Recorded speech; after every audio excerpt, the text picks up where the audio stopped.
Assalamualaikum warahmatullahi wabarakatuh. Pada video ini kita akan bahas tentang tata udara.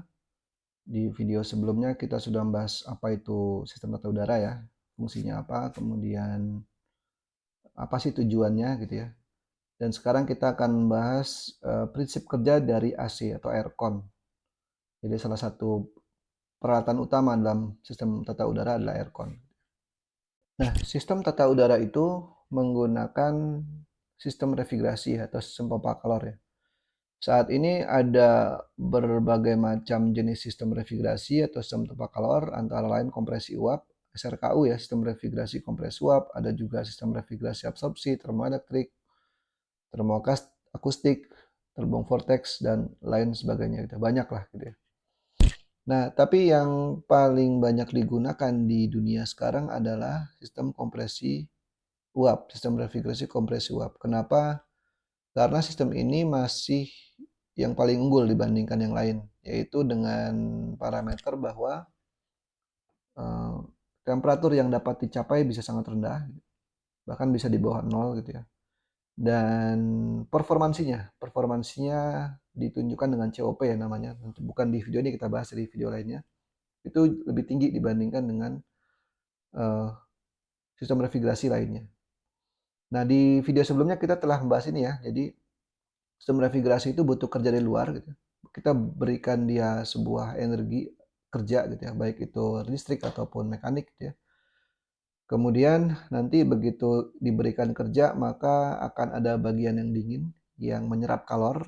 Di sini diserap kalornya, kemudian dibuang di tempat lain. Itu prinsip kerja sederhana. Ini sudah dibahas di video sebelumnya. Nah, ini kan hanya bagian energi saja ya. Lalu bagaimana sih sebenarnya prinsip kerja sistem refrigerasi kompresi uap? Ya, bisa digambarkan di gambar sebelah kanan. Ini adalah bagan dari sistem refrigerasi kompresi uap. Nah, sistem refrigerasi kompresi uap itu menggunakan fluida kerja yang bersiklus dalamnya, namanya refrigeran. Atau dalam bahasa pasarnya dinamakan dengan freon. Jadi freon itu sebenarnya bukan bukan apa ya? Freon itu sebenarnya nama merek lah, gitu ya. Nama merek refrigeran. Nah, refrigeran itu ada banyak, ada R134A, ada R22, ada R410A, dan lain sebagainya. Jadi tergantung dari sistemnya, dari apa sistem yang kita gunakan. Tekanan kerja ya paling enggak. Nah, dalam sistem AC itu ada 4 komponen utama. Pertama ada kompresor.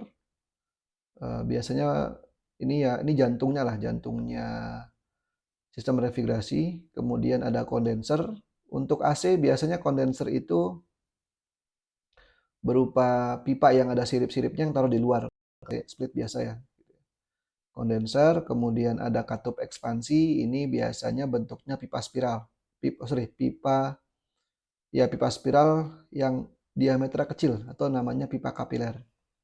Itu katup ekspansi, kemudian ada evaporator. Nah, evaporator ini biasanya adalah pipa yang ada sirip-siripnya ditaruh di dalam ruangan di indoor untuk Indonesia. Prinsip kerjanya sederhananya sebenarnya kenapa kita butuh kompresor dan 4 komponen semua gitu. Karena kita menggunakan supaya terjadi perbedaan tekanan antara di kondenser dan evaporator. Jadi prinsip kerjanya adalah freon atau refrigeran itu dia akan mempunyai suhu yang sangat rendah di tekanan yang rendah. Rendah ini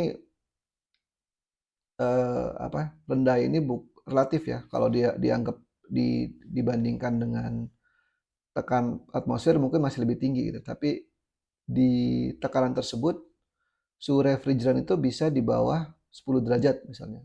Artinya kan kita bisa menggunakan suhu dingin itu untuk menyerap kalor kan.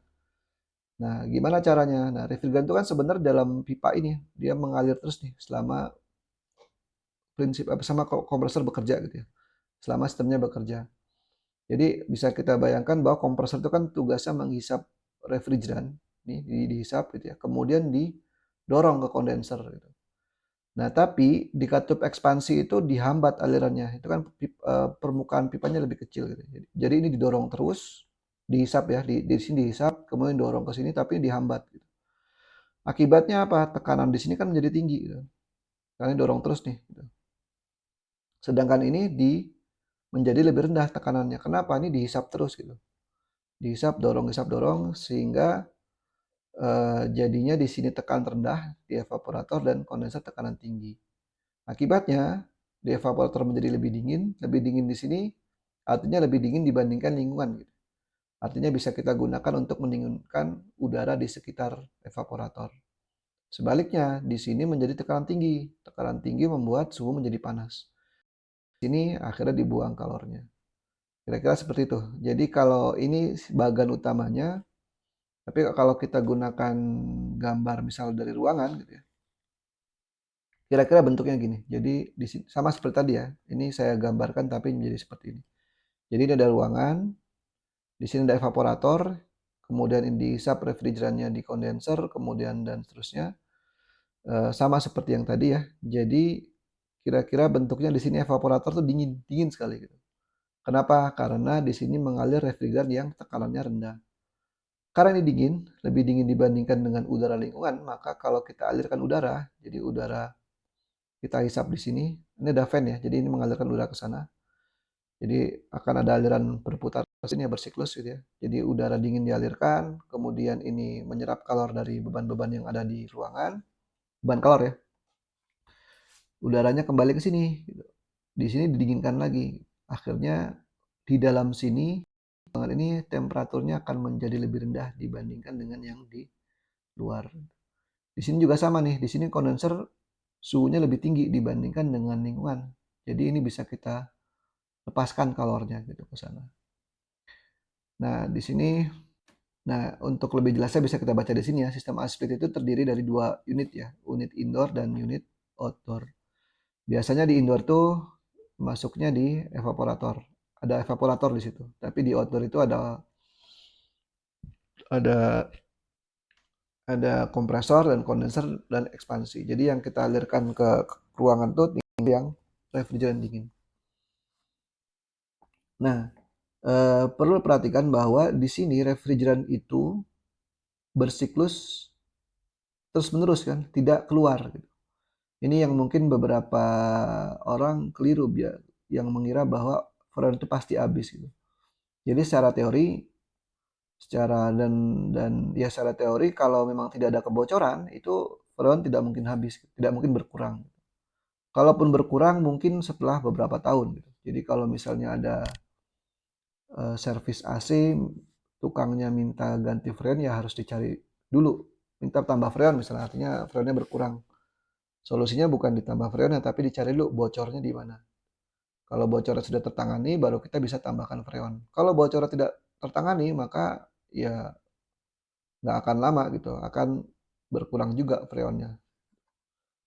Oke, oke, ini penjelasan singkat mengenai prinsip kerja air conditioner atau AC. Biasa jika ada salah kata atau salah prinsip yang harus diperbaiki, dikoreksi silakan. Kurang lebihnya mohon maaf. Assalamualaikum warahmatullahi wabarakatuh.